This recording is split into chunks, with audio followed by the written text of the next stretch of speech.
balik ng Akusta ng First District. Kung unsay lauman sa First District kong? Well, ang lauman yun ang di lang pagbalik kundi pagpadayon sa ligasiya sa original nga atong inahan sa kanunayng panabang sa unang distrito ug sa Bukidnon as a whole. The longest serving congresswoman, mayor, councilor nga nanay ko rin, my mother. Always in my heart, always yun nga naa sila sa akong atong kanunay paggiya yun, no? Sa adlaw-adlaw inspirasyon, leadership, labi na sa yung mga kapamilya, kababainhan, kabatanunan, ang atong kinaiyahan, ang atong tanan nga programa para sa social yun nga infrastruktura. Dili lang ng mga gusali, dalan, mga physical infrastructure, but always, nanay ko rin would always tell me, remember always nga ang tao maog yung ultimate reason nga nung there is such a thing as public service and there is such a thing as politics. Kaya yung saon ng dagko nga mga tulay, mga tsadag, mga dalan, pero ang gabaklay gutom, kulang sa eskwela, kapanginabuhian, og ang palibot o ang kinaiyahan naabusaran. So it's always that the central focus in all of what we do, whether sa legislation, sa law making, sa good governance, is ang katawhan nga naagyon buhing katawhan. Buhi kay may kasing-kasing diwa, isip, o kana di atong girespetuhan, isip tanan, anak sa labaw makagagamit. Si Kong Rick, naila mo yung nga isa sa mga amahan o author sa mga balaod sa environment. Yes. So karon taon-taon naman yun, natigom lang yung tanan. Unsa magiging among mga expectation may tungod sa environment? Well, always, no, kapadayon man ang gitawag nato kay ekolohiya ng lahat, lupa, araw, hangin at tubig. O kini siya ang lahat kinatibukan, ang kalikupan. I authored the Mount Kitaklan Protected Area Act, which is the very first protected area of the Philippines. Nahimong modelo for environmental legislation para sa uban nga nahimong protected areas like Mount Canlaon, Mount Himagitan, Mount Sierra Madre, Tubataha Reef. But the model legislation is Mount Kitangla, the home of the Philippine Eagle. And so we're always proud of the fact nga daghan pa kayo kita nga napa-inspire, no, nga mga protected areas.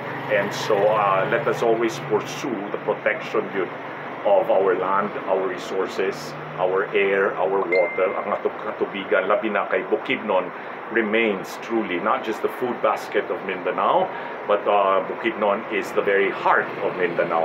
Dinhi ang mga tinuburan o tinugdan sa pinaka-major nga river systems, mga kasubaan, ang Mount Kalantungan, Mount Kitanglan, Kinitanan. So, balik ta gikan sa Clean Air Act, Clean Water Act, Solid Waste Management Act, kita ang principal author many terms ago, but this time it's really for more protected areas of the country. Dapat no-go zones. Kay daghan kaayo kakasudlan gihapon bisan na unta og sagrado na para gyud sa kaugmaon ug future ng mga henerasyon nato.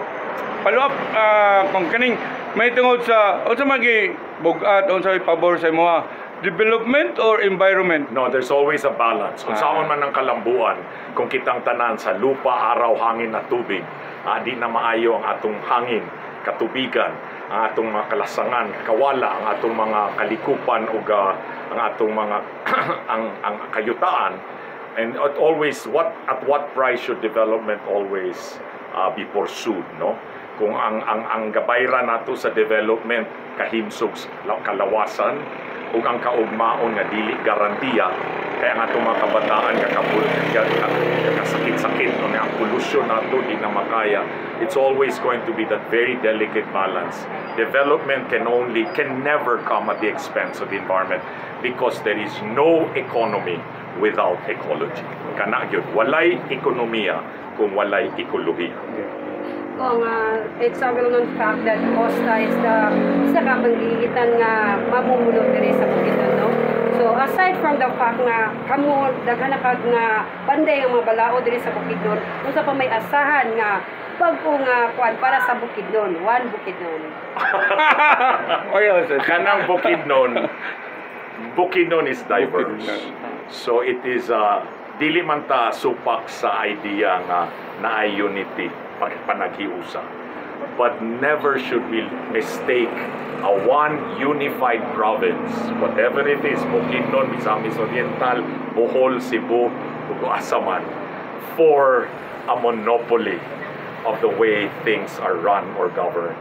Because democracy is about the multiplicity of voices. Daghan kay kitag mga tingog, daghang kitag mga interes, di man na malikayan, daghang sektor hutong sa katilingban, kinahanglan aduna gayud kana nga gitawag og exchange, no?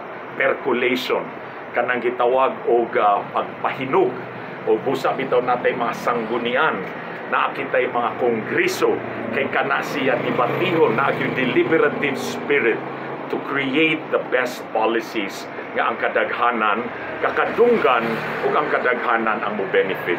So let us never mistake a one Bukidnon or a one Misamis or a one Davao for a monopolizing of government.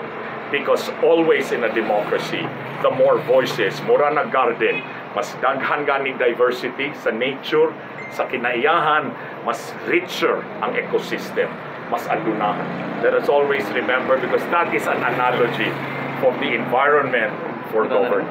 As you mentioned earlier about the kanang routing from you, kanang mga bagong tubo karon, regardless of kanang problema sa early teen pregnancy and Yes. with regards also to their kanang education. Yes. Nang uban IPs murag kulang pa sila noong kanang sustainer sa ilang pangadaw-adlaw pag ano sa eskwela. Kung sa may plano nimo niya. Well, una sa tanan ni agyud silang mga bae Roda, bae Alma, silang Dato Bato, gikan ni sila sa Miyarayon, sa manaa man ko sa formal nga posisyon politikanon o wala, anaa kita gyoy pakikbisog uban sa atong mga lumadnon nga mga kaigsuunan, mga sulod ta. Sa pagbalangga ta sa Banua ta Bukidnon, ta iyan dahil Banua ta sa tagbinukid at siya ay mga sulod, harigig ayuha nga ang katuon ang binukid at siya ay da. Pero kani siya ang atong pagprotektar sa atong yung kinaiyahan, maupoy pagprotektar o pagpanalipod sa atong kulturuhanon nga kalambuan. Kaya ang kultura sa Bukidnon, labi na sa tribo, kay indigenous man, meaning nauna sila sa mga dumagat, Bisaya, sa mga gikag Luzon, kay nahimo man ang Mindanao melting pot. But we must never forget that the indigenous peoples and the cultures that have informed the environmental consciousness, ang ekolohiya nga consciousness, ang tukuran ana ang mga indigenous nga kultura o mga panglantaw. So ang ato gyud kanunay, unahon gyud ang ilang access o ang ilang pagpanalipod gyud sa katungod sa kayutaan. Always. And my son, who is a PhD in anthropology, bitaw ka nang nag-research po siya about sa mga lumadnon, kinahanglan yun na matanawan kung unsa yun ang tuburan aning mga conflict karon nga naa sa kayutaan. Ngano man yun nga naay ngano man yun na mga land grabbing, ngano man yun na pipila lamang mahimong mas adunahan kaysa sa kanigyong original nga mga naaditi sa Bukidnon. So we must always remember nga land rights ang katungod yun sa atong mga kaigsuon ng lumadnon para sa ilang mga kayutaan. Because land is life. Ang atong kayutaan mo ikinabuhi ug kapanginabuhian sa atong indigenous. Okay. Last question. Okay, Kong, last question.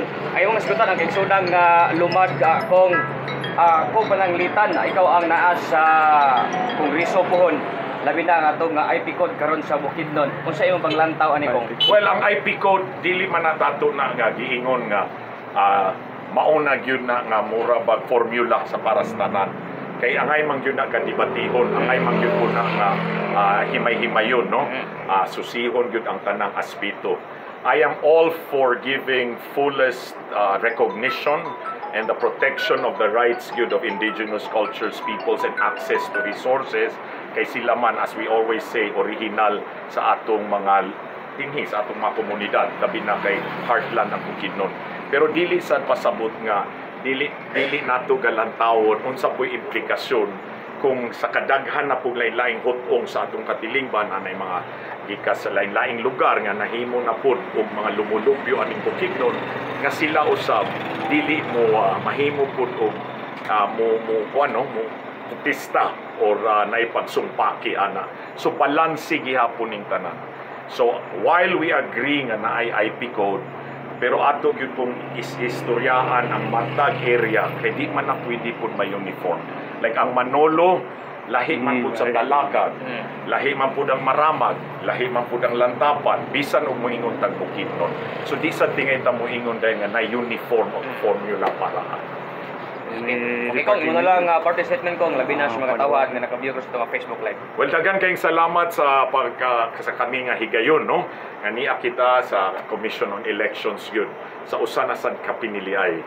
Piniliay man kini demokrasya kini. Dapat daghan, the more the merrier. Kay kini ang tao di man gapugson. Ang tao man gatagaan o higayon o katungod yun nga mopili sa maayo nga kabubuton, konsensya, panglantaw, dili pwede nga gapugson hangtod sa mahimog yun o dili nga madani lamang sa mga nahibalan na nato karon pantahay, na mga panghasik. Democracy and the Philippines deserve so much more from their leaders. Ang ato mga liderato nga kinahanglang dili lang kay mo file nga mag-sign o ginani kun dili buhi gyud sa ilang mga dughan paisip o kasing-kasing o mga tumong unsa gyud kining pasabot ini nga ang demokrasya dili ni siya basta-bastahon kay naa na sa atong konstitusyon pero labi na naagayod ka na sa pinakadiwa sa atong pagka-Pilipino. Kitang tanan, lumadman, Kristiyano, Muslim, o kung sa mga tribo o gigikanan nato.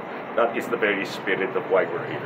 And I contribute myself once again after almost 20 years in public life as a congressman, a board member, congressman, and a cabinet secretary, a presidential advisor for President Noynoy Aquino, nga karon sa pagbalik sa atong yutang na tawhan yun, sa atong pagserbisyo sa Bukidnon, anak hi Bukidnon, palanggaon tagayod. Palanggaan tagayod sa kaugmaon ta, taiyan-iyan dahil kaugmaon dahil banuwata. We love Bukidnon, we will fight for Bukidnon to the very last of our days. Kita ang proud Bukidnon. Tawad ko. Okay, mga si Nick, ako sa First District of Wala ba Bukidnon. First District?